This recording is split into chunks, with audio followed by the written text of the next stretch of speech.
नमस्कार RGDA.in channel को आपण को स्वागत। विलंबित राति रे घरे पशी डकायती। रायगड़ा जिले में आउ थे चांचल्यकर डकायती।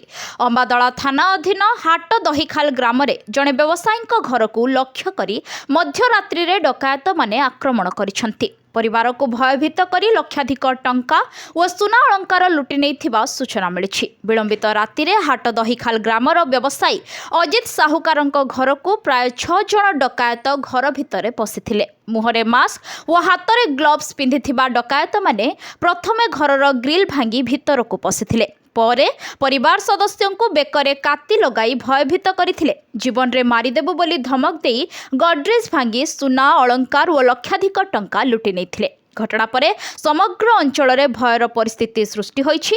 घटना संपर्क में खबर पाई अंबादला पुलिस घटनास्थल को पहुंची तदंत आरंभ करिछि। डकायत मानकु धरिबा पई खोजाखोजी जारी रहिछि। एई घटना परे अंचल में सुरक्षा व्यवस्था को नहीं प्रश्न उठिछि। पुलिस केबे डकायत मानकु धरि पारिबो ताहाकु नहीं समस्तक नजर रहिछि।